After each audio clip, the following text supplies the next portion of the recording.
Hello दोस्तों, स्वागत है आपका UK education universe YouTube channel पे। तो दोस्तों, काफ़ी लंबे समय के बाद उत्तराखंड दरोगा के लिए कहें या फिर उत्तराखंड आबकारी परिवहन सिपाही की जो अभ्यर्थी हैं उनके लिए एक विशेष सीरीज हम आप लोगों के लिए लेकर आ रहे हैं। आप लोगों ने देखा होगा बीच में यूके ट्रिपल एस सी के द्वारा उत्तराखंड से संबंधित लोकोक्तियाँ, औखाड़ा पखाड़े जितने भी हमारे होते हैं, जो हमारी पहेलियाँ होती हैं, उनसे संबंधित काफ़ी क्वेश्चंस एग्जाम में देखने को मिल रहे हैं। तो मैं आज प्रयास कर रहा हूँ कि एक ही वीडियो में आपके सारे ही जितने भी हमारे औखाड़ा पखाड़ा हैं या फिर जितने भी आपकी पहेलियाँ हैं, लोकोक्तियाँ हैं, उन सभी को ख़त्म कर दूँ। वीडियो ज़रूर 1 घंटे के आसपास की हो सकती है बच्चों। अगर आप लोग इसको विस्तारपूर्ण देखेंगे तो कहीं ना कहीं आपके एग्ज़ाम के लिए काफ़ी हेल्पफुल रहने वाला है। तो देखिएगा, हम इसको ऐतिहासिक से देखेंगे और इनमें लगभग जितने भी हमारे लोकोक्तियाँ आएंगी आगे, उन सभी लोकोक्तियों के बारे में भी हम आपसे डिस्कस करेंगे। यदि अगर बहुत लंबी वीडियो हो जाती है तो हम इसको 2 पार्ट में लेकर आने का प्रयास करेंगे। वैसे प्रयास करते हैं कि एक वीडियो में आपको लगभग टोटली इसको क्लियर कर दिया जाए। तो देखिएगा बच्चों, सबसे पहले देखते हैं लोकोक्तियाँ। ये कहावतें जिन्हें कुमाऊनी बोली में औखाण या फिर आख्यान या फिर किस्स तथा गढ़वाली में पखाणा उपाख्यान कहते हैं, लोक जीवन के वैज्ञानिक विश्लेषण के सशक्त माध्यम हैं। लोकोक्ति निसंदेह सभी प्रकार की युक्ति है। इसमें गागर में सागर भरा होता है। गागर में सागर कहने का मतलब है कि बहुत ज़्यादा विस्तार उसका देखने को मिलता है। कहने का मतलब ये है इनके छोटे शब्दों में बहुत ज़्यादा चीज़ें बोली गई होती हैं। औखाण या पखाण 2 रूपों में मिलते हैं। एक तो देखिएगा, क स्थान विशेष के प्रचलित और ख पूरे पर्वतीय क्षेत्र में प्रचलित है। निश्चित पर्वतीय भूभाग की सीमा में बंधी ये लोकोक्तियाँ ग्राम और ग्रामवासियों के लोक जीवन पर आधारित लोकानुभव होती हैं, जिनका जन्म किसी घटना विशेष से होता है। उनमें जीवन यापन से संबंधित नियम उपनियम होते हैं। स्थानीय निवासी की विशिष्ट पृष्ठभूमि के कारण लोकोक्तियों का महत्व समझ पाते हैं। निसंदेह लोकोक्तियों में लोक हृदय की प्रतिक्रियाओं बड़े सरस और चुटीले व्यंग द्वारा व्यक्त की जाती है। प्रदेश के सीमांत जनपद पिथौरागढ़ की सीमावर्ती तहसील मुंशियारी सन 1960 से पूर्व परगना जौहार के नाम से जानी जाती है। यहाँ के सौका समाज पर कुमाऊनी संस्कृति की स्पष्ट छाप है। अतः जौहार क्षेत्र और कुमाऊं की लोकोक्तियाँ लगभग समान हैं। केवल शब्दों की गति और उच्चारण में थोड़ा बहुत अंतर पाया जाता है। अगर देखें तो गढ़वाली भाषा में लोकोक्ति की भरमार है। कभी कभी बड़े से बड़ा वाक्यांश या सूचना संवाद एवं लोकोक्ति में ही समा जाता है। व्यवहारिक जीवन में ये हमारी मार्गदर्शक और यह अनाम होती हैं तथा इसके रचनाकर की अज्ञात होते हैं। निसंदेह लोकोक्तियाँ किसी मान्य सत्य अथवा नैतिकता के उद्घटित करती हैं। डॉक्टर पीताम्बर दत्त बड़तवाल के शब्दों में लोकोक्ति छोटी, अर्थभरी, चपटी एवं लोकप्रिय होती है। दोस्तों, ये क्वेश्चन इससे पहले पूछा गया है, किसके अनुसार लोकोक्ति अर्थभरी, चपटी या फिर लोकप्रिय मानी गई है। तो ये दोस्तों डॉक्टर पीताम्बर दत्त बड़तवाल के द्वारा मानी गई है। आप लोगों ने देखा होगा उत्तराखंड हिंदी अकादमी की स्थापना 2009 में करी जाती है और 2011 में पीताम्बर दत्त बड़तवाल के नाम से उसको आगे बढ़ाने का कार्य भी करा जा रहा है। द्वितीय जो राजभाषा है हमारी वो संस्कृत है, 2010 से उसको भी मान्यता प्राप्त है, आप लोगों को पता होगा। तो इसी से आपको 2 क्वेश्चन आपके मैंने क्लियर कर दिए हैं कि जो हमारी लोकोक्तियाँ होती हैं उनको अर्थभरी, चपटी या फिर लोकप्रिय किसके द्वारा कहा गया है, तो पीताम्बर दत्त बड़तवाल के द्वारा कहा गया। और हिंदी अकादमी से संबंधित एक क्वेश्चन मैंने आपको वो भी बता दिया है। फिर देखिएगा, लोकोक्ति का उपयोग किन्हीं विशेष अभिप्रायों तथा उपहास या आलोचना, कोसने की भावना, प्रामाणिकता की परख तथा निर्दिष्ट परिमाण की ओर संकेत करना आदि के लिए किया जाता है। लोकोक्तियों में लोक के सर्वांग स्वरूप की अभिव्यक्ति निहित होती है, जिनमें स्थानीय आहार व्यवहार, रीति रिवाज, शिक्षा, देवी शक्तियाँ, देवी देवता, हास परिहास, सामाजिक रूढ़ियाँ, नैतिक बंधन, श्रद्धा, विश्वास, जादू टोना, धर्म, अर्थ तथा काम मोक्ष आदि की समाहित होते हैं। अब देखिए दोस्तों, कुमाऊनी जो लोकोक्तियाँ हैं, औखाड़ा हैं, उनकी किस्मों को यदि अगर हम देखें तो देखिएगा, सबसे पहले ही हम इसमें शुरू करेंगे कि अकल उमरक भेंट न हुन। आप लोगों ने अधिकतर बार सुने होंगे ये चीज़ें कि अकलक उमरक भेंट न हुन। हमारे जो वृद्ध जीवी जो लोग होते हैं, हमारे जो सयाने लोग होते हैं घरों में, तो वो लोग अधिकतर इस चीज़ का प्रयोग करते हैं कि अकल और उमरक भेंट न हुन। तो देखिएगा दोस्तों, बुद्धि और आयु एक साथ नहीं आते, आयु बीतने पर ही बात समझ में आती है, इसका सही अर्थ होता है। ये अधिकतर चीज़ें इससे पहले आप लोगों ने देखा होगा कि परीक्षा में पूछी जा रही हैं, तो मैं यही प्रयास कर रहा हूँ कि इन चीज़ों को आप तक पहुँचाने का एक प्रयास कर सकूँ। दूसरी चीज़ है अधमरी विद्या जिया काल, आप लोगों को पूछा जा रहा है। अच्छा, अधमरी विद्या जिया काल कहने का मतलब होता है कि अधूरी जो विद्या है वो जीवन के लिए दुखदायी होती है, यानी कि जो आपकी अधूरी शिक्षा होती है वो जीवन में आपको ज़्यादा उससे नुकसान पहुँचाती है, इसलिए अधमरी विद्या जिया काल उस चीज़ को कहा गया है। फिर देखिएगा, अन्यला चोट कनाल आप लोगों को कहा जाता है। अन्यला चोट कन्याल, तो अंधे के हाथ में बटेर कहने का मतलब है कि कोई ऐसी चीज़ हो जाना जिस पर आपका लक बहुत अच्छा चला गया। सपोज आप अभी के मान के चल सकते हैं, जो बच्चे ड्रीम 11 पे टीम लगाते हैं, सपोज किसी दिन ऐसे ही कोई भी टीम बना दी गई और उस टीम पे उनका लक चल गया, तो वो अनिला चोट कनियल हो गया। कहने का मतलब है कि अंधे के हाथ बटेर, कुछ भी उसको नहीं आता था फिर भी उसके हाथ वो चीज़ लग गई, तो उसी को हम क्या कहेंगे, अनिला चोट कनियल कहेंगे। ठीक हो गया। फिर देखिएगा, आकाश चैन आपके पास एक फिर से है। आकाश चैन की ओर देखते हुए, यानी कि आकाश की ओर देखते रह जाना, निराश होना, यानी कि कहने का मतलब है आकाश चैन हो गया कहते हैं। तो आकाश चैन हो गया कहने का मतलब ये है कि यार कोई आशा ही नहीं रही। कहने का मतलब है बंदा क्या हो गया, निराश हो गया, इसीलिए आकाश देखने जैसा हो गया, यानी कि बहुत बड़ा क्षेत्र उसके पास मिल गया है कि कहीं भी देखे तो उसकी दूर दूर तक कहीं तक भी नज़र नहीं आ रही। कहने का मतलब है कि आकाश चैन जैसा हो गया, ये इसका मतलब निकलेगा। फिर देखिएगा, आगासाकी तारा लुचिलोन, यानी कि आगासाकी जो तारा है दोस्तों, उसको लुचिलोन का तात्पर्य ये है कि आकाश के तारे नोच कर लाने का दम भरना, असंभव कार्य कर डालने का दम भरना। कहने का मतलब है कि उसके अंदर साहस तो इतना है कि वो आकाश के तारों को भी नोच कर ले आए या फिर उनको नीचे खींच कर लाए, लेकिन कहने का मतलब है कि असंभव कार्य कर डालने का दम भरना, यानी कि उसके बाद इतनी हिम्मत है कि अगर उसका बस चले तो वो आकाश के तारों को भी अपने पास खींच के लाए, इसका शाब्दिक अर्थ होगा। फिर देखिएगा, असफरक आगी, अपसरक आगी बटी, धड़ाक पाछी बेटी। ये दोस्तों जो धौमड़ा धड़ाक, धड़ाक कहने का मतलब कि घोड़ा, यानी कि घोड़ा, यानी कि धोड़ा यानी कि घोड़ा, ऐसे उस चीज़ को आप कॉलेट कीजिएगा। अपसरक आगे बेटी और घोड़ा की पाछी बेटी नी जान। कहने का मतलब ये है कि जो अधिकारी है उसके आगे नहीं जाना चाहिए और जो घोड़ा है उसके पीछे नहीं चलना चाहिए। कहने का मतलब है कि जो अफसर है वो आप उसके साथ चलिए, उसके आगे चलेंगे तो कहीं ना कहीं आपके लिए समस्या हो सकती है, और जैसे घोड़ा है आप घोड़े के पीछे चलेंगे तो आपको लात मारेगा, तो उससे लगने की आपको समस्याएं रहेंगी। तो इसलिए कहा गया कि अफसर एक आगे बढ़ी और घोड़ा के पाछी बढ़ी नहीं जान। कहने का मतलब है कि अधिकारियों के आगे तथा घोड़े के पीछे नहीं चलना चाहिए, इसका अर्थ होगा। फिर देखिएगा, अगर मैं बात करूँ ईजा हाक्यू ना बाबा डाक्यू, ये दोस्तों हमारे कुमाऊँ में काफ़ी फेमस है। ईजा हाक्यू ना बाबा डाक्यू, कहने का मतलब है कि अगर बच्चा कोई शैतानी करता है तो उसके लोग उनके माता पिता से उसका संबंध बताते हैं कि नहीं तो ये ईजा का हाक्यू छा ना और ना बाबा का डाक्यू छा। कहने का मतलब ये हो गया कि ना तो माँ का समझाया हुआ और ना ही पिता का डांटा हुआ, अर्थात निरंकुश। कहने का मतलब है कोई उजड्ड होता है, कोई बच्चा ऐसा होता है कि किसी का कहना ना माने और बहुत लड़ाई झगड़ा करने वाला, किसी की ना सुनने वाला। तो यानी कि उच्छृंखल आप लोग एक शब्दों का प्रयोग करते हैं। इस तरह का कोई गरीब व्यक्ति अगर हो तो उसके लिए इस तरह का शब्दों का प्रयोग किया जाता है कि ईजा का हैग्यू ना बाबा का डाग्यू। कहने का मतलब है ना तो माँ का समझाया हुआ है और ना ही पिता का डांटा हुआ है, अर्थात क्या है, निरंकुश व्यक्ति है। ठीक हो गया। फिर देखिएगा, उज्जड़क लहाली बाढ़ घाली, बाढ़ले उज्जाड़क है। कहने का मतलब है कि उजाड़ा लिहाली बाढ़ हाली, यानी कि जो उजाड़ होता है हमारा, जो फसल होती है उसकी रक्षा के लिए तुमने क्या डाला, बाढ़ डाला, लेकिन उसी बाढ़ ने उस उजाड़ को खा लिया। कहने का मतलब उसी फसल को उसने खा दिया। अब इसका मतलब ये होगा कि उजाड़ा लिहाली बाढ़ हाली और बाढ़ले उजाड़ खाए, तो कहने का मतलब है कि फसल की रक्षा के लिए तो घेरबाड़ किया, परंतु घेरबाड़ ही फसल खा गई, अर्थात रक्षक ही भक्षक। कहने का मतलब है रक्षक ही जो था वो भक्षक हो गया। कहने का मतलब है कि आपने किसी चीज़ के लिए बाढ़ डाला, गलती से उस बाढ़ पे आग लग गई, तो उसने क्या करा, तो बाढ़ तो तहस नहस हुआ ही, साथ साथ में उसने क्या कर दी, फसल को भी उसने तहस नहस कर दिया। आप एक खाली समझिए उस चीज़ को, मैं उस तरीके से बता रहा हूँ। तो उसने उसको भी तहस नहस कर दिया, तो इसका मतलब कि रक्षक जिसको बनाया था उसने रक्षक ही भक्षक निकल गया। कहने का मतलब ये हो गया उसका। तो कहने का मतलब है कि उजड़ा ल्याली बाढ़ आली, बाढ़ गाली बाढ़ ले उजाड़ खाए, ये इसका सही अर्थ हो जाएगा। फिर देखिएगा, उजड़न बख्तक किड़मान पाँख। अब देखिएगा, उजड़न बख्तक किड़माल पाँख, कहने का मतलब यह है कि उजड़ते समय चींटी के पंख विनाश काले विपरीत बुद्धि। कहने का मतलब है कि जब उजड़ने के दिन आते हैं तो चींटी के भी पंख आ जाते हैं, चींटी को भी उड़ने के लिए पंख मिल जाते हैं। कहने का मतलब है तो विनाश काले विपरीत बुद्धि, कहने का मतलब है कि जब आपका समय सही नहीं चल रहा होता तो उस समय जो आपकी बुद्धि है वो विपरीत हो जाती है। कहने का मतलब है कि आपकी उस समय क्या हो जाएगी, जो समय चल रहा होगा वो विपरीत चलने के कारण जो बुद्धि है वो भी नष्ट हो जाने का मतलब है कि उजड़न बख्तक किड़माल पाँख। किड़माल कहने का मतलब कि चींटी ईटियों के भी, चींटियों पे जो कीड़े हैं उनके भी पंख निकल आना, कहने का मतलब है। उठी सीखूं न बैठी सकूं। अब ये कह रहा है कि उठी सकूं ना बैठी सकूं, कहने का मतलब ये है किसी प्रकार भी चैन नहीं। अब क्या हो रहा है कि ना उठ के ही उसको चैन मिल रहा है, ना उसको बैठ के ही चैन मिल रहा है। कोई बीमार व्यक्ति होता है जैसे, अगर वो उठ गया तो उसको सोने का मन करता है, बैठ गया तो उसको उठने का मन करता है। कहने का मतलब है कि किसी प्रकार का भी उसको चैन नहीं मिल रहा है। उठी सूखी ना बैठी सूखी, कहने का मतलब ये हो गया। या फिर वो किसी चीज़ से परेशान है, डिप्रेशन का शिकार है, तो उस चीज़ पर भी हम इसका प्रयोग कर सकते हैं।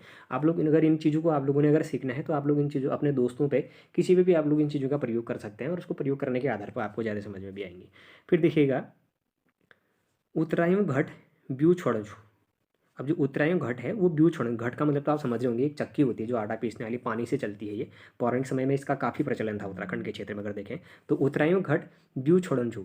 अब देखिएगा, बहुत ही तेज घूमने पर चक्की का पार्ट अंत में धुरी तोड़ डालता है, अति इतराने का परिणाम हानिकारक होता है। कहने का मतलब है कि उत्तरायण घट ब्यू ब्यू तोड़नछू। कहने का मतलब है कि क्या होगा कि बहुत ज़्यादा अगर आप किसी चीज़ पे अगर संवेदनाएं जताते हैं कि नहीं ये चीज़ ऐसे ही ठीक होगी, ऐसे ही ठीक होगी, अपने मन का जैसा कर रहा है कोई बंदा, ऐसा है कि उसको अपने पे इतना कॉन्फिडेंस है कि अगर गलत भी कर रहा है तो कह रहा है मैं सही कह रहा हूँ, तो एक समय ऐसा आता है कि वो क्या हो जाता है उस पर, उसके लिए वही चीज़ हावी हो जाती है। तो इसीलिए कहने का मतलब ये है कि उत्तरायण घट ब्यू छोड़नछा। तो बहुत ही तेज घूमने पर जो चक्की का पार्ट होता है दोस्तों वो अंत में धुरी पर चढ़ता है तो वो क्या हो जाता है, टूट जाता है, यानी कि अति इतराने का परिणाम हानिकारक होता है, ये उसका मतलब बताया गया है। फिर देखिएगा, उदय पातक आँखा फूटी मेर आणियो।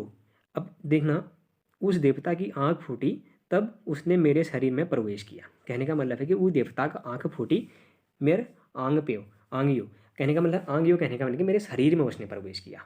और जो आपके यहाँ पे ये आंग लिखा है, आंग का मतलब है कि शरीर में प्रवेश, आंग यू कहने का मतलब है कि आंग में प्रवेश करना। और जो हमारा वो देवता जो बात कर रहे हैं आप, उस देवता की आंख फूटी, कहने का मतलब है कि उस देवता की आंख फूटी तब उसने मेरे शरीर में प्रवेश लिया। कहने का मतलब है कि बिना सोचे समझे किसी को परेशानी में डालना, समझ रहे हैं, किसी बिना सोचे समझे किसी देवता को परेशानी में डालना। कहने का मतलब है कि उसका स्वास्थ्य पहले से किसी का स्वास्थ्य खराब नहीं रहता है, ऊपर से क्या होगा कि देवता ने उसके अंदर प्रवेश किया तो, और उसको देवता क्या कर रहा है, उसके अंदर क्रियाएं करवा रहा है, बार बार से उसमें देवता उत्पन्न करवा रहा है या फिर कोई दूसरी चीज़ करवा रहा है। तो कहने का मतलब है कि कोई उस समय जब परेशान हो जाता है उस समय के लिए अपने शब्दों का प्रयोग कर रहा है कि वो देवता का आँख फूटी मेरा आंग ये। कहने का मतलब है कि उस देवता की आँख फूटी तब उसने मेरे शरीर में प्रवेश किया, यानी कि बिना सोचे समझे किसी को परेशानी में डाल देना, ये इसका सही अर्थ हो जाएगा। फिर देखिएगा, एक पूतक पुत्योल एक खोनक उज्ज्वल। अब देखिएगा दोस्तों, बड़ी अच्छी लाइन देखने को मिल रही है, एक पूतक पुत्योल और एक खोना उज्ज्वल। अब ऐसे शब्द आते हैं तो अधिकतर जो बच्चे हैं उनने ऐसी चीज़ें पढ़ी नहीं होती हैं।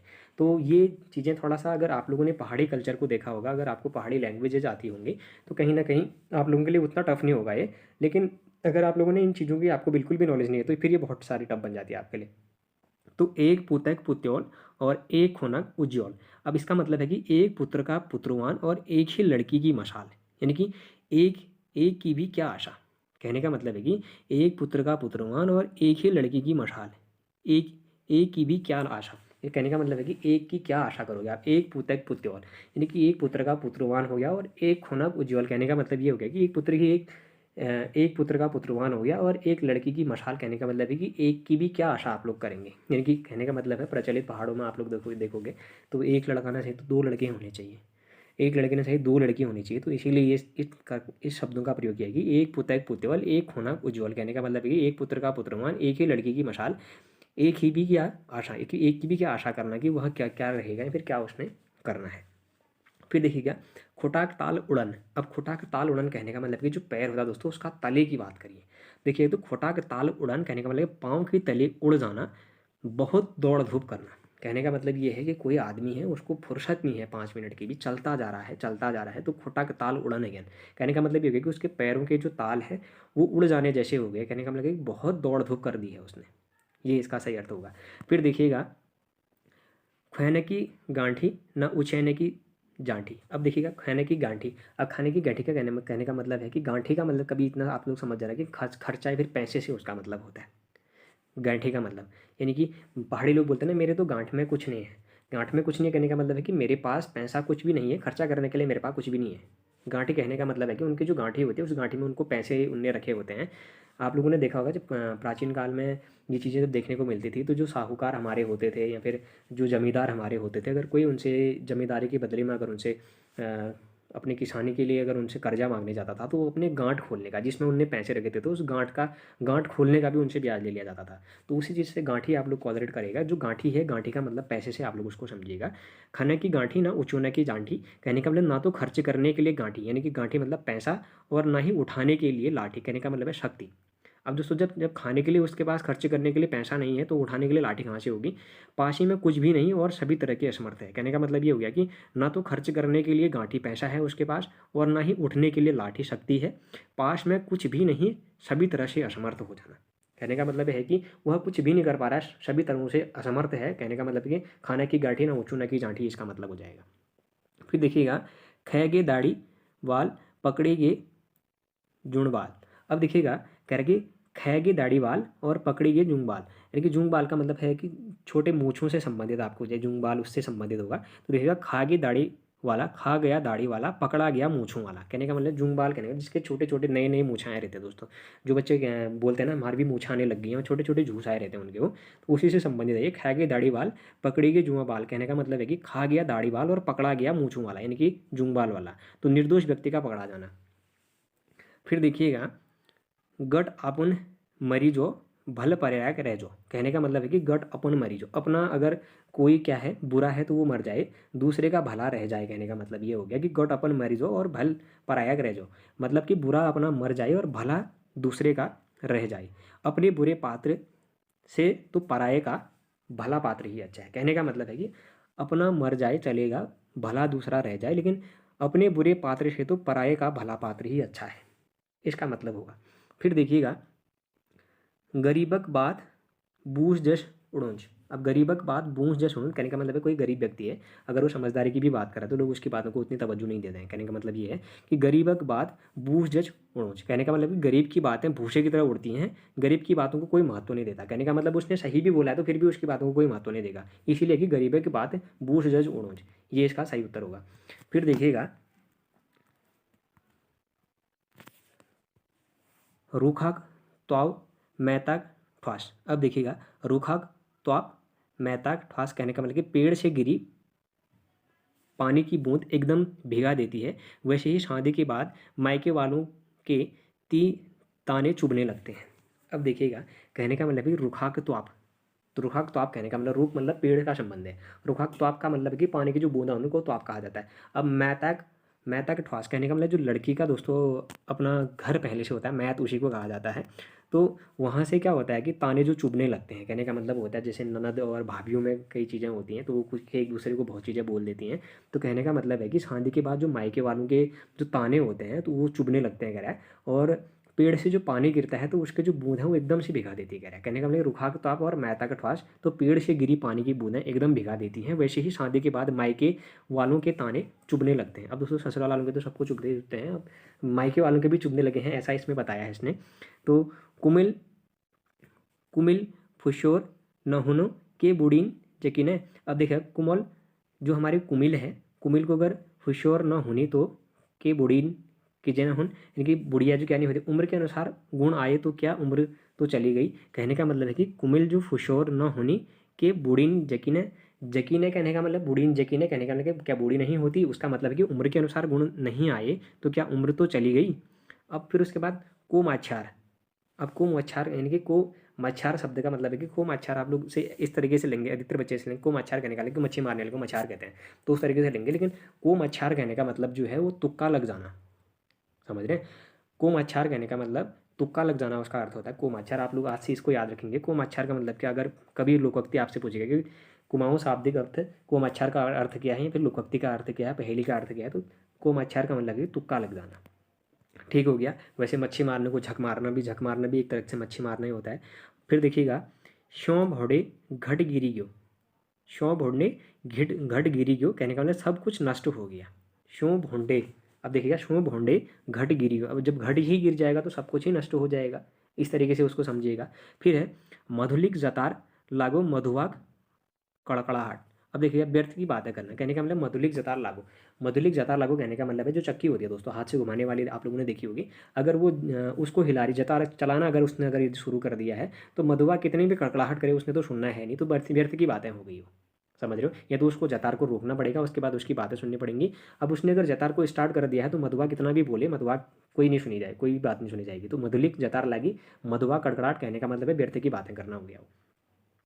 अपने माने की गुणे बैराण। अब देखिएगा दोस्तों अपने माने की गुणे गुणे बैराण कहने का मतलब है कि अपने मुंह मियाँ मिट्ठू बनना, यानी कि अपने मुंह मियाँ मिट्ठू बनना। कहने का अपने माने की गुणे बैराण कहने का मतलब ये है कि अपने मुंह से अपनी तारीफ कर देना, कहने का मतलब अपने मुंह मियाँ मिट्ठू बन जाना, इस तरीके से बातें होंगी। फिर अपने को बड़ा चढ़ाकर कहना, या फिर खुद के बारे में बहुत ज़्यादा बातों को लंबा लंबा बड़ा चढ़ाकर या फिर इस तरीके से बातें कर देना, उसी को कहेंगे अपने माने की गुणे बैराण कहने का मतलब अपने मुंह मियाँ मिट्ठू बनना, इस चीज़ का अर्थ हो जाएगा।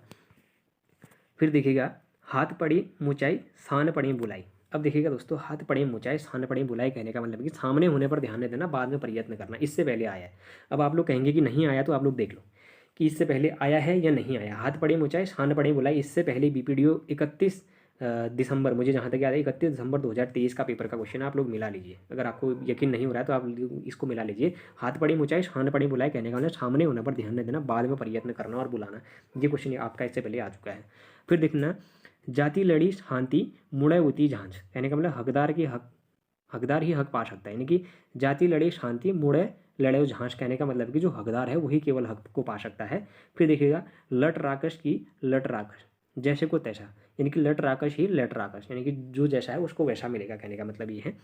म्यारो कड़ाई मूल्या में के छलुण बैठ, अब देखो म्यारो खड़ाई मूल्या में कै छलूण बैठ कहने का मतलब कि मेरी संरक्षण में पला मुझे ही दीक्षा देने लगा। अब मेरा कड़ाई मूल्या में कहने का मतलब है कि मैंने ही उसको पाला या फिर मैंने ही उसको संरक्षण दिया। कहने का मतलब है कि जिस थाली में खाया उसने उसी में छेद कर दिया। आप लोग सरल लैंग्वेज में अगर समझना है तो इसका अर्थ ये निकलेगा कि मेरो खड़ाई मूल्या में के छलूण बैठ, यानी कि मेरे ही संरक्षण में पला और मुझे ही दीक्षा देने लगा कहने का मतलब हो गया। गहते की बड़ी तिमुले की लाकड़ी, तू ठुल मैं ठुल कै दूनी उजड़। अब देखिएगा, गहते की बड़ी हो गई और तिमुले की लाकड़ी हो गई, तू ठुल मैं ठुल कै दूनी उजाड़ी हो गई। कहने का मतलब है कि तू बड़ा है या फिर मैं बड़ा हूँ, मेरा बड़प्पन है या फिर तेरा बड़प्पन है करने के चक्कर में लोगों ने क्या कर दिया, दुनिया को ही उजाड़ दिया। समझ रहे हो? कहने का मतलब है शक्तिहीनों का आपसी बड़प्पन की लड़ाई में स्वयं को नष्ट कर देना। समझ रहे हो कि मैं तेरे से शक्तिमान हूँ बोल रहा है, दूसरा बोल रहा है मैं तेरे से शक्तिमान हूँ, तो अपने बड़प्पन दिखाने के चक्कर में स्वयं को ही उनने नष्ट कर दिया। तो उसके लिए लोकोक्ति इन लोगों ने कही कि गहते की बाड़ी तिमुले की लाकड़ी, तू ठुल मैं ठुल दुनी उजाड़ी। ठीक हो गया। सर्ग छुट पातालेक फुट। अब देखिएगा दोस्तों, सर्ग छुट पातालेक फुट कहने का मतलब कि हर तरफ से जो व्यक्ति असहाय है, निकल तो गया आ तो गया पृथ्वी के अंदर, लेकिन क्या है कि उसके पास कोई ऑप्शन ही नहीं है। हम इस तरीके से उसको कह सकते हैं, अगर कॉलरेट करें तो ऐसा हो गया कि कोई बच्चा पैदा तो हो गया लेकिन वो खुद पैदा हो गया, उसकी क्या होगी, माँ एक्सपायर हो गई। तो स्वर्ग के छोटे पाताले के फुट कहने का मतलब है कि वहाँ से तो ठीक है आ गया, लेकिन क्या हुआ कि यहाँ आने के बाद वो हर तरफ से असहाय हो गया, कुछ भी नहीं रहा उसके पास। तो स्वर्ग के छोटे पाताले के फुट इसका शाब्दिक अर्थ हो जाएगा। फिर देखिएगा, शाश्वत हाथों गुलमुल घास। समझ रहे हो? सासू का हाथक गुलमुल घास कहने का मतलब है कि असंभव बात कर दी। अब सासू के हाथ की ऐसी कोई चीज़ हो ही नहीं सकती है। सासू आप लोगों ने देखा होगा, ऐसी सभ्यता रही है पहले से कि जो सासू होती है वो थोड़ा सा अपना दबदबा बनाना ही चाहती है, आप लोगों ने देखा होगा। तो दबदबा बनाने के चक्कर में क्या होता है कि सासू के हाथों गुलमुल घास कहने का मतलब है कि ऐसा हो ही नहीं सकता कि सासू के हाथ से तुम्हारा गुलमुल घास निकल जाए, तो ये असंभव बात हो जाती है। ठीक हो गया। अब उसके बाद संग जाई हुन्युत संग जण ऊन। अब कहने का मतलब संग जाइए हुन्युत संग जण ऊन कहने का मतलब है कि अनुभव शून्यता।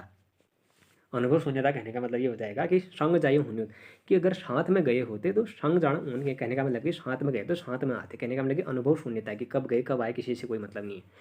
काल गोरुक दूध पछाड़न। अब काल गोरुक दूध पछाड़ने की, काली जो गाय है उसकी दूध को किस तरीके से पहचानेंगे उसकी बात को कराए। तो काल गोरुक दूध पछाड़न कहने का मतलब है कि सूक्ष्म गुणों को भी पहचान लेना। अब काली गाय की दूध है, काल गोरुक दूध पहचानन कहने का मतलब है कि काली गाय है तो मैं तो उसका भी, काली गाय का भी दूध पहचान देता हूँ मैं, तो कह रहा है कोई, तो सूक्ष्म गुणों को भी पहचान कर देने वाला। कहने का मतलब है कि अगर आप दूध किसी के सामने रख रहे हैं तो अब वो दूध का पता थोड़ा ना चल रहा है कि ये काली गाय का है या फिर सफ़ेद गाय का है या फिर नीली हरी जो भी गाय है उसका गाय आपको पता चलना है नहीं चलना है, लेकिन उसके लिए लोकोक्ति करी गई है कि काल गोरु को दूध पहचानन कहने का मतलब है कि सूक्ष्म गुणों को भी पहचान लेने वाला। अब सासुन ले घणबाजी में ले मयल। अब कहने का मतलब है कि सासुन ले घणबाजी में ले मयल अत्यधिक बदनामी होना।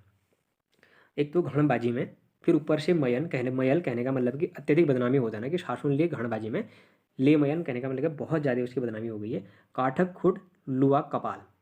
अब देखा, काठक खुड लुआ कपाल कहने का मतलब है कि घोर परिश्रम कर दिया उसने। काठक खुड और लुआ कपाल, कपाल का मतलब समझ होंगे आप, सर से है, और लोहे का बन जाना कह रहा है। और काठक खुड, काठ की जो लकड़ी होती है दोस्तों, काठ की आपकी क्या बनेगा, उससे आपके पैर बन जाना। कहने का मतलब है कि बहुत ज़्यादा परिश्रम आपके द्वारा हो जा रहा है, तो उसको घोर परिश्रम के लिए शब्दों का प्रयोग करा गया, काठक खुड और लुआ कपाल शब्दों का प्रयोग किया है। अब छनक छौलक न छन के बोलेट कहने का मतलब है छनक छौलेक न छन का बोलेट कहा गया, कि अधैर्य और उतावलापन जिसके अंदर होता है, कि छनक छौलेक न छन और बोलेट, ये आपका इसका संक्षेप होगा।